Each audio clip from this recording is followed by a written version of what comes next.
We'll see if that comes out.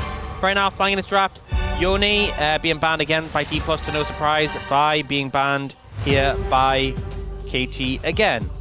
No real surprise. Yep. Red side ban there. The Nico banned by DK against Peter. So if they're going to save it, then you kind of have to ban it from the blue side, which makes a lot of sense. But also Nico's just pretty strong nowadays, especially if the Callista is going to slip through at any point. Got to be careful about that, as now Poppy is going to rise up to the ban list. Got totally ignored in game 1. Yeah. You know, there's still Talia available. There's still... I don't think DPLUS would ban him, but Pantheon available, which they could lean towards. I feel like maybe DPLUS could look for like a Talia first pick in this situation. They end up banning away the Sion. Jace first pick rises in priority on the back of that. Looks like maybe BDD's preparing himself for a Talia or Azir performance here in game 2. I feel like it feels bad because if you ban the Talia, they probably just take the Azir in the first pick. Never mind. And then if they take the Azir, do you just take Jace? You know? We'll see if DPLUS opt to take the Azir here. I think if you don't, BDD definitely takes it himself. So they will just take it. And now, the Sion ban, does that just free up KT to take that Jace for themselves? And if the Jace is taken, then what does she play into the Jace? Yeah. A lot of good questions. I think the Jace almost definitely should be taken here.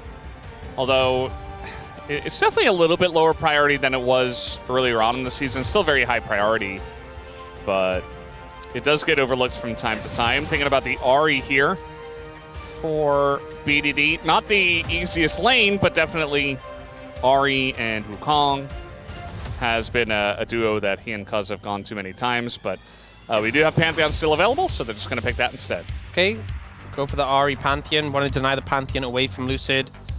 And now still have the option of like a Xin Zhao in the situation or Wukong, so there's still a lot of options for Lucid in the jungle to pick up. Probably going to see top lane secured as well.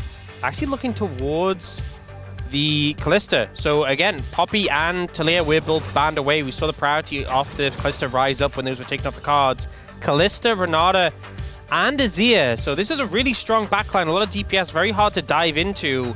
And KT already kind of opted into this Ahri Pantheon, which are shorter range, kind of have to dive forwards. Very hard to pivot your composition from here. Options like the Varus have already gone. And KT end up leaning towards the Yorick with a bit of the side lane pressure.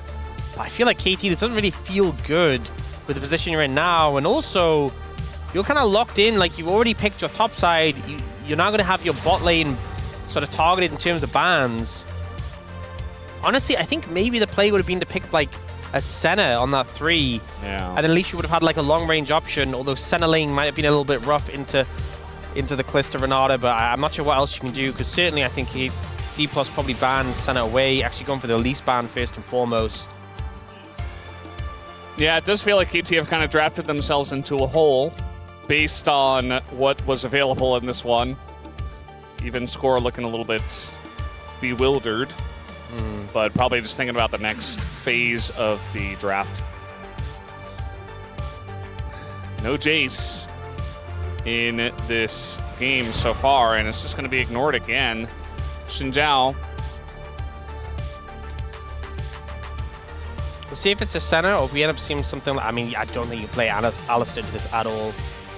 The Elisa's gone, the Nico's gone, so these are some of those range supports that you can play. Karma going to come through as a ban, so really just trying to remove some of those range support options to really free up Renata. Time for the Janna. Yeah, I don't think so. Yeah, no, there's been a lot of bans targeted, and Peter is going to have to play something interesting or just elect to lose lane. Not too many options you can pick that are going to win lane into Callista Renata. Especially with the range supports, all of the popular ones taken away. They are going to go the Rakan. Definitely a Weather the Storm option, which doesn't feel good, but it does mean you have that extra engage you can layer with like the Ahri Pantheon. But you are kind of fully committed to like, okay, we kind of have to dive, so let's fully commit to it. If it's going to be a Xayah, though, I think Xayah feels terrible here. Yeah. Sejuani Jack's going to come through, and DPLUS's draft just kind of feels like a very LCK draft. Very much feels like a lot of picks that kind of, you know, we've seen these picks in the LCK meta so many times. Can't really feel sad about any of them. Meshes together pretty well, and it does look like it's going to be the Xayah. Not feeling too positive about this. Yeah, I think DPLUS pretty happy with how things have panned out. I will say that Jax doesn't feel too great into the Yorick, even though obviously Yorick is a lot about his shove. Does it begin here? Are they the ones that make the gauntlet run? Maybe, but not sure about this draft. Definitely an interesting one. Some strong pieces, some synergies. We'll see if they can use it here in game number 2.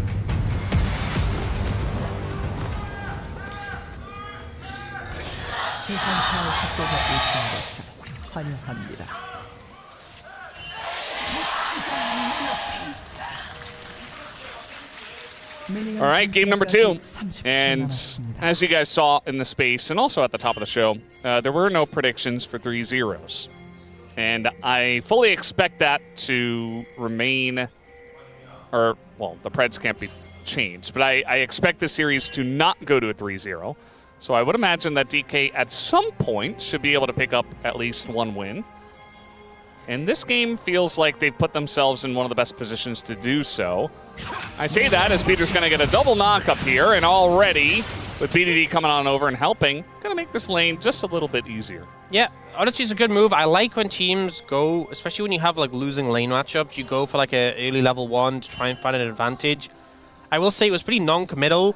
BDD didn't go Charm, they didn't bring Cousin, right? Well, like he moved off early, so it's a bit of damage, but not much more. But this sort of thing can really shake up the level 1 matchup, where normally the Kalista Renata is absolutely winning. A little bit of chunk can go a long way to shake things and move them in favor of KT. Yeah. Importantly, though, who's Cousin? You said they didn't bring Cousin. Their cousin. They didn't bring their cousin? Yeah, they're like, hey, cousin. Does he play League of Legends as well? Yeah, their cousin plays League of Legends. They wanted to bring him in. Ah. You never called your cousin up and said, hey... I have, actually, yeah. Do you want to go bowling? Not for bowling, I don't think. Not for bowling? Yeah. He also doesn't live in Korea, so... Oh. Not something I can do very often, to say the least. Level 2 still hit here by aiming and barrel. And this lane is still going to be a nightmare for Duckdom and Peter. BDD not going to hit his Q. This lane is already pretty difficult for the Ahri. She was doing pretty good in top matchup so far. But we've definitely seen this matchup get a lot rougher, especially after 6. I feel like the Maiden is just... That's the thing with like so many champions in the top lane. We've seen like Cassante, Jax, Aatrox. It's like you get your ultimate, and sometimes you see them scrap and they force each other's ultimates, and you get this really heavy trade, and then they back off and like they're both wounded. Whereas the thing that really shakes it up with Yorick is like your ult's just always up. And it's like, do you want to commit your ult to try and like have a good trade, but then you don't have it anymore? It feels really bad, whereas Yorick is just like always wailing away on you. Unless they kill the Maiden, of course. And then he just gets it back again a little bit later. A little bit later. Small window. Did he get the cannon? I don't think he did. We didn't have a zoom in from Jonah Strong that I could tell. He tried to get it with the blade call. I'm not sure he did. It was, I don't know. I'm gonna, you know what? I'm gonna pretend he did. Yeah, he did.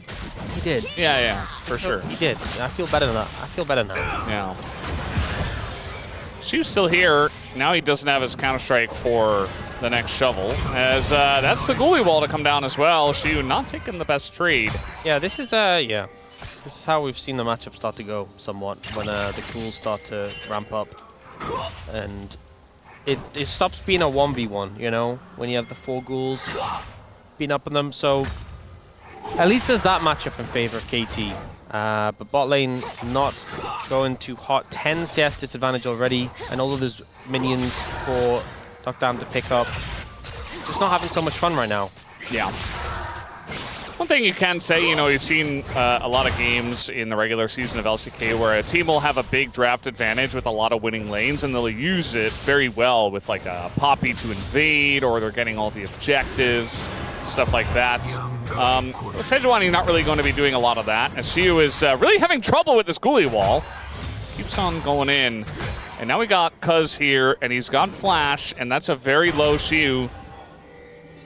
And Seconds of Counter-Strike. yeah, so he's going to have that.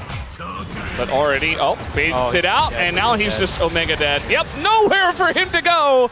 And it's first blood over to the Pantheon, Cuz excellently set up with Perfect. Yeah, Perfect calls his cousin in to help with that one. Yeah. And Lil heal as Aiming finishes his back. He's like, good luck, buddy. Beryl on your also own there. heals, and he gets away. honestly, I think Beryl would have probably flamed him if he cancelled the back. Yeah. He's like, I'm fine. Beryl honestly would have, even if Beryl died, he probably would have flamed him, you know? Is Beryl, what did he mean by this? I don't know. As I said, even if Beryl had died, he probably would have flamed him. He's like, it's tempo. Baiting him in? Tempo over everything, okay? Right? You just don't. This is just Beryl showing his understanding of the game, right? 한번 더 막아볼게. 본다. 기다려봐. Yeah, I mean, as soon as he counter strikes, he's so dead. And getting the kill, 밀어줘. getting the pressure for the Yorick, huge advantage, and that's really the lane that KT wants to get a lead on. You know, we've sometimes talked about how side lane pressure can't always win games recently. You know, how it used to be like you could just win the game from split pushing. I don't know about you, Brendan. I feel like maybe you can win the game from split pushing. Maybe you can just stick someone in a side lane and they could just end the game. What do you feel? Do you think we've seen that recently? We do have some evidence. Yeah, some evidence that maybe you can... Very recently. Yeah, maybe that works against DPLUS. If you just get someone strong enough to stick them in the side lane, they can just kill the Nexus. Yeah. My intuition tells me that might be successful. Especially if it's a Ryze who's 5,000 gold ahead of his opponent, Yeah. who's a Galio and grouping. Now, okay, that was very close. That was tense. Showmaker's already, for some reason, not really doing very well in this one. He got hit by the charm of BDD. Little ghoulie wall, but Kalista doesn't really care about that. The Maiden does. You think the Maiden cares about the ghoulie wall? Yeah. She cares. It's just stuff, you know? If you damage the ghoulie wall, she'd be a bit upset. Yeah.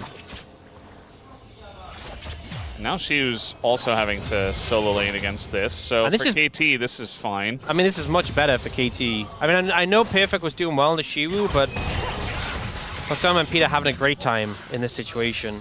No longer having to play into the Calista Renata. That was a lot of damage. Yeah. Oh, also, oh my god. Have you ever seen a more pitiful inventory than Doctum's right now?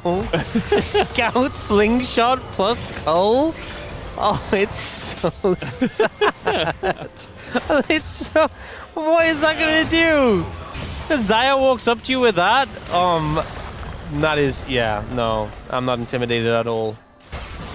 Yeah, it's rough times, but at least he's not falling too far behind. The Cull helps him catch up a little bit. You know what it is? The Scout Slingshot, it gives real pea shooter vibes. Yeah, it does. It just I mean, look at it. It's a slingshot. Like, it doesn't really do anything.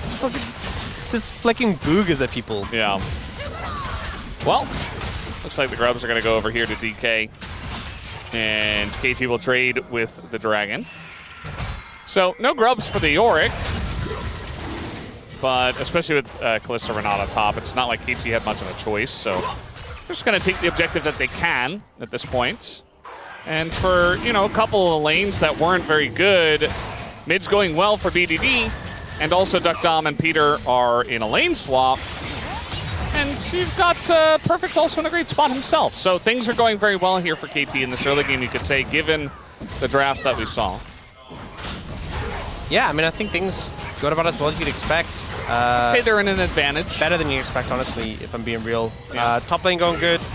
All right, looking for it. Gonna miss. If that does hit, oh, he's still looking for the play. Little ult on in, but the shield comes down. Yeah. And Showmaker, oh, here comes Cuz. The with snipe! fear! Oh. Not gonna happen. Probably should have just flashed for it, but maybe he just dies anyway if he does that.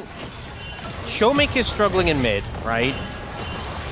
Bot lane is going rough shit, but you'd expect that. Top lane is going good. Like KT, things are looking pretty positive. I'd say, you know, things could be going a lot worse. Still a little bit concerned about team fights for them, if I'm being honest.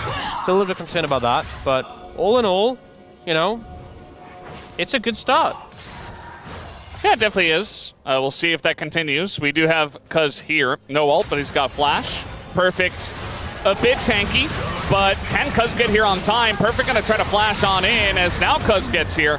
And the phase call does come down as Beryl throws himself in. Bit of extra damage goes in on the Cuz, but not gonna stick around for a second dive. Nice dive here from DK. Look, some dives are easy, some dives are hard. Diving with Are there any Blister, medium Renata, dives? Sejuani, that is like the easiest dive possible with bailout and Calista ult. Well, the hostile takeover isn't going to hit anything. They're still going for the dive as Beryl's tanking this one up because it takes a long time to be taken out, but they still get it done. So 2 kills over to DPLUS Kia. Yeah, I mean, they didn't even end up using the bailout there.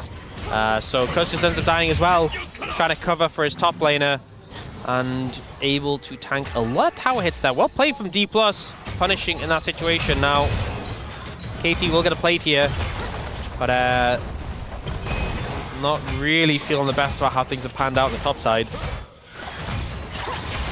All right. Bit of an engage, but she would just take a little bit of damage, and we see Calista Renata coming up here. I think this is the problem, is that if you'd played towards bot as Cuz, you could have killed Shiwu, right, on the tower.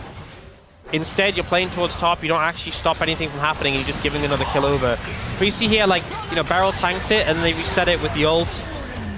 And then when they go for the redive, like, they still have bailout. They still had bailout in this play.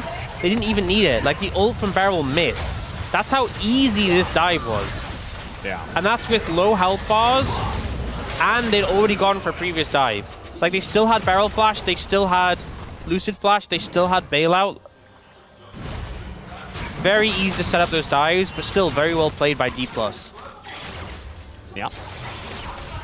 Execution was there. Easy as it was. Gets your Calista a kill, and even your Sejuani to finish that Heartsteel. Okay, Dr. Hunter calling, please buy some. Okay, he's got Yuntal. I was just, man, that He has an item. the Booga shooter is gone now. All right, nice combo from Cuz. He gets the shield up in time. Beryl is here, so bit of damage comes in from BDD. That is going to push DPLUS Kia back. Play those wards out though. So a bit of fight over vision there. You have Dragon in a minute 20. Would be KT's second if they can secure it. I feel like aiming should have enough to pick up his first item though. Haven't seen him reset yet. He did buy tier 2 boots though, so might put him a little behind. Yeah, maybe just needs a little bit extra. And he's trying to get that right now. Top laners fighting each other again. That's what they do. This is all right in the world. No more lane swaps in my League of Legends. I feel like it's just been cat and mouse this game, where like KT been swapping and DPLUS Showmaker is chasing them. Yeah, that's a Rakan. That is a targeted charm, essentially. And even Cuz was here with ult and flash and everything. And look at the damage on the mid lane turret. It was only Showmaker here. Tons of plates going the way of KT here in the mid lane. Good play. They managed to take him out. It's 20 seconds until Dragon, so Showmaker will be back up, but doesn't have TP, so we'll take a bit of time to get there. But a lot of resources committed, so it might mean they're essentially sacrificing the Dragon in favor of getting that kill, getting that gold from the plates. Perfect, going aggressive here onto Shiwu. It feels like, you know, the trade's kind of even, and then the Maiden just that last little, like, drain. The trade goes in favor. This is kind of what I mean, you know, they committed so much resources for that kill, indicated they weren't going to go for the Dragon, they'll give that up, and instead put pressure towards that top lane. And now Perfect, he's going to be able to pick up some plates here as well. About 5 seconds left, we'll get another. Peter's still stopping the back of Shiu right now. Yeah, Finally, he's going to get it off. It's Chemtech Soul again! I have no excuses. I'm not gonna name any names, but you know what you did. Anyway. But I like the play from KT, right? The singular dragon, when you already have one, isn't that important. They end up giving a ton of gold over to Perfect because you get to those plates. Like, Perfect is 1.2k gold ahead. You know, you got gold on the PDD, you got plates on the PDD, you got gold on the Perfect, you got plates on the Perfect. And look, 1,000 gold total from those plates. I think the play was smart, so credit to them for that. Now they do see Lucid taking this Scuttle. Will they contest? Ult about to be up from Peter. Yeah, Lucid really wants the Scuttle Crab. Yeah. So he didn't even get it. Yeah, that is feats of strength for KT. I don't know about that one, Lucid. I feel like the common theme, you know, it's just for support players, it's dying for control wards, and for junglers, it's dying for Scuttle Crabs. It's just, it's a tale as old as time. Yeah. That was weird, but very on theme for this series, I'd say. Mid lane turret is going to go down here. KT opening up a pretty huge lead this early in the game. 15 minutes in, already 3,500 gold. And yes, he was going to get this top turret, but Perfect got the bottom one. So we're just trading there. Yep. And KT are getting everything else. Like, there's just massive leads across the board now. Like, think about this. Aiming has a 20 CS lead over Duckdam, and yet he's 400 gold down. And the thing is, you know, I talked about how I favored DPLUS's draft massively. You know, I thought they had the lane advantages. Yeah. They have the advantages in team fights. If you just fall this far behind this early, that all goes out the window. You know, draft only matters so much when there's a massive gold lead. And KT really have that massive advantage now. Also, they have the split push win condition. And apparently the hard count is DPLUS. They don't know how to deal with that. Yeah. Also struggling to use the engage cone. Just jumping straight in the air instead. It was a good vid, though, right? Yeah, it was nice. I didn't see him do any spins, though, so I'm a little bit disappointed. As now, little engage, but Evernata is going to get a lot of value. Tons of damage into Lucid, though, as he is going to finally go down, as Shu does have a nice angle up there on the top side, but he's alone. And everybody's zoned away by Cuz. A Showmaker and Aiming not really able to join the fight. Cuz wants a bit more BDD as well. Gonna get the flash at a Showmaker for just his ult, although Cuz has to get away as well. Little spinorama there from Showmaker to get out, but lots of damage done here to DPLUS Kia, and KT will take this objective. It was such a strange start to the play because it felt like it was just Duckdam flexing how much damage he could do. He was just doing so much damage, and then it turned into a play off the back of that. And the thing is, because he had done so much, there was no real way for DPLUS to sort of recover from this. Like, watch, he just starts pumping numbers out. He has 2 items already, so he's getting the reset on the cooldowns. He gets the second root in as well with all those feathers. Like, Lucid's already dead off the rip, and he still has ult and flash, so even though Duckdam gets chunked out a bit, he's never under real threat. And then it's DPLUS trying to turn it around already at a massive deficit. And yeah, KT backs away, they just pick up the Herald, they're happy to make that play happen. You know, the Yuntal plus Navori combo so strong for the Xayah. And KT, 4,000 gold ahead now, have the Herald in pocket, everything going in their favor. And if I'm DPLUS, I'm already 1-0 down after a tilting game 1 loss. Looking on the worst end in this game 2, no one predicted a 3-0. Yeah. We might be heading in that direction. Yeah, I mean, especially if you see the drafts and then you see KT winning this hard from the red side, it's a telling sign for sure. Now, the game isn't over, but it just kind of feels like it's heavily weighted in one direction for now.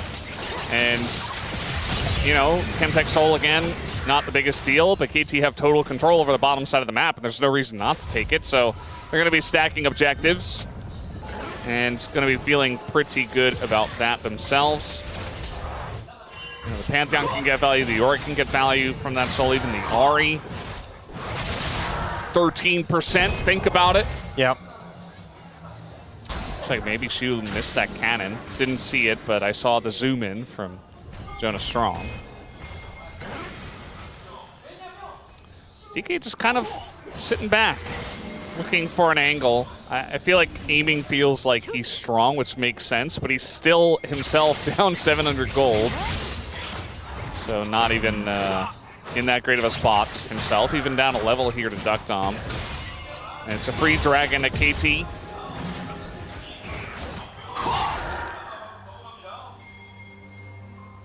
Yeah, I feel like you're in such a rough position now. And again, all those things we talked about, like having the range advantage and in the team fights, playing in the Renata and stuff. I feel like, you know, you're now in a deficit with this Calista. You're not at that 2-item spike when the Xayah, who's a crit AD carry, is ahead of the curve compared to you. You know, the Azir Showmaker just feels like such a non-factor right now. I mean, they can just kind of try and weather the storm for a bit, but the deficit's very large. A little handshake here on a Peter, but he's got a disengage cone, so he'll get out. Xiu is here. He's not going to hit the stun. And now the follow-up comes in from Cuz, who is just giving moral support. You know, I think saying hello.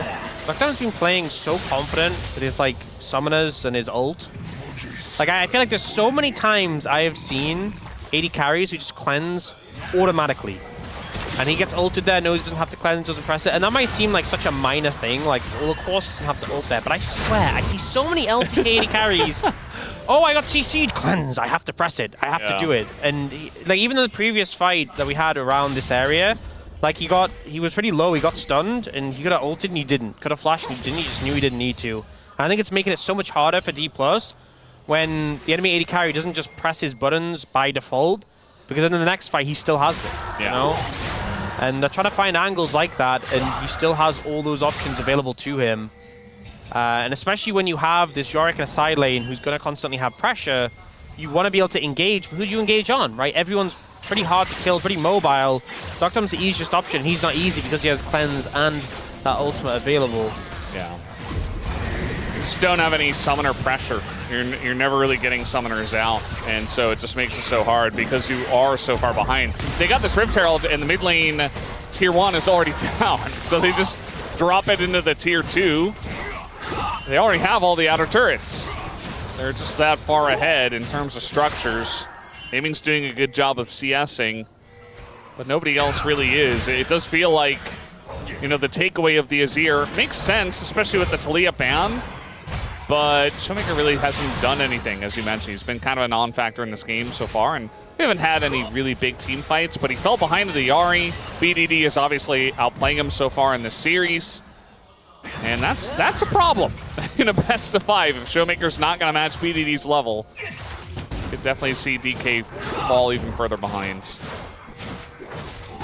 Yeah, and Perfect just completed a Sojin, who's already having an advantage over Q in the side lane, but with that in pocket as well. Lockdown might just face check. Walks it was away. the fake face check. Yeah. He's like, I'm going to face check and maybe try to bait something out. You can see DPLUS just keep fishing for these opportunities. Not finding anything feels really bad. And KT are happy just to play this one patient. Yeah, no rush. Just hanging out, stacking Drakes. You have Dragon up 2 minutes. Arakan is already up. Some pings coming out for the Arakan. I think KT can lean towards it, because ideally you don't want them both up at the same time, because then, you know, maybe it ends up being a trade. I think you can set up for the Arakan, especially because Arakan's like, it's a deeper objective than, like, you know, the Baron or the Dragon, which are a little bit more central. You can definitely drag DPLUS really far towards it. Okay, forget what I was saying earlier. I mean, he doesn't have full vision, but, like, yeah. Forget what I was saying. It was an insta-cleanse that time around. He's still an LCK AD carry. Yeah, I mean, in that scenario, he's pretty deep, and he doesn't know what's on the other side, and he just wants to play it safe. Maybe don't be there, you know? Maybe don't be in that position. But anyway, well, Cleanse now down for Docdom, so that's a big cooldown not available. Oh, flash on in, Perfect in a bit of trouble. He's going to try to flash away. Maiden is doing a bit of damage. The ghouls as well. No counter-strike for now, but he gets it back and just bops him on the head. Xiu's got TP as well. They're just going to start this one up. Lucid has a Mega Cone, but he's already half HP. This feels so bad. You got a solo kill, and you lose Arakan for it. It's just gone. It just disappeared. Was it ever even there? They never even tried to play for it. Yeah. Well, that feels really bad, because that solo kill from Xiu was huge. Massive. Really well played from him. He's down in items. And he manages to take out Perfect in a side lane.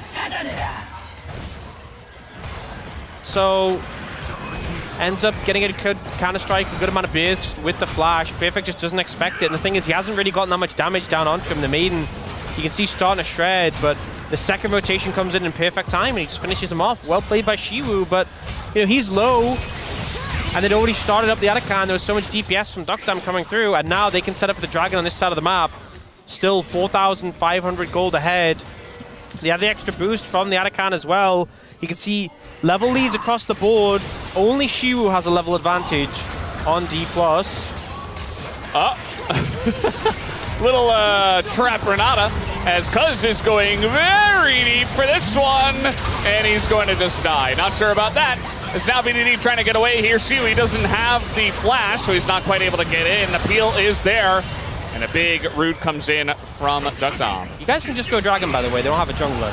Or we're just going to flash on in and fight more, because that's what we do. Duckdam is just playing like an insane person, still has his ult, going in for the kill on a Lucid as he gets the callback and picks up the kill himself. Showmaker trying to do a bit of damage to Perfect, but they're all super low. The charm comes in, and now Shiwu is just gonna die. Meanwhile, on the right side, or on the left side rather, Aiming just dying for no reason to the two of them. And KT, you could have just taken the Dragon, or DK rather. You could have just taken the objective. Yeah, they killed the enemy jungler. KT were in no position to fight. They didn't have ult on Ahri. They could have just done the Dragon. Instead, they decided, hey, this is our time. We have to fight. And I guess maybe they thought they wouldn't get another opportunity. Now they may not. But yeah, this was just a crazy play from Cuz, way too deep. BDD now no longer has ultimate. They don't find an angle in. Mid-tier 1 is still available, by the way. So KT just retreat to the tower. And this is where you go, okay, fight's done. Guys, we both punched each other in the face. Let's stop now. We're friends again, right? And then DPLUS are like, no, let's keep punching each other in the face. And KT decide they're good with that. And keep punching DPLUS. How does Aiming die on the left? Well, he tries to go for the play with the bailout. He's like, I can kill him. Look how low they are. I can get 2 kills here. And then he doesn't get to watch. He flashes into the brush. Yeah, and then he thought he could kill Duckdam himself. Duckdam got so low. I mean, it's tragic, but it's also like, guys, you could have just taken the Dragon. Yeah. Like, it's like, yes, you could have maybe made that happen if you played it flawlessly, or you could just take the Dragon. But that wouldn't be very DK. And the thing is, like, I know Kallista's not like the best scaling champion in the game, but I genuinely think with like the Renata Azir and like how the team fights function, I honestly think you're fine. Like you're not under a pressure where you have to like, oh no, if we let this game go for another 5 minutes, it's cooked. I genuinely think like you could have just taken the Dragon, it would have been fine. Yeah. But you know, this is more fun, I guess. Yeah, it's definitely a more fun viewing experience, I'd say. So our fans are really benefiting from DK's Well, it's play. definitely more fun for KT fans. Yeah. I don't think it's more fun for DPLUS fans. But, you know. Yeah, definitely a bit tragic for them. We do have the Terminus finish. BD picked up Rabadons. So, He likes that item today. he is pumping some damage. Yeah, I mean, he's very far ahead of Showmaker in this game. 1,300, 400 gold. In last game? Last game.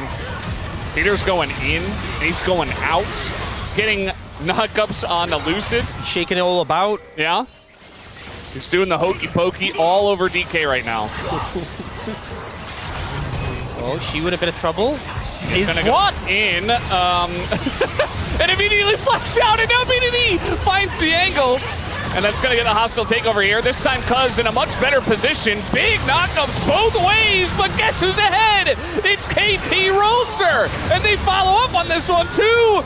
As one by one the dominoes fall, and the charm is going to hit as well. KT might just end the game here. Huge team fight for KT. They find the kills. Gonna take this one to a 2-0. Long death timers. No way DPLUS are up in time to defend. And KT, we had a close series in the tiebreaker. This one not looking to be that way. Game 1 was a lot of back and forth, but this one, KT looking a lot more dominant.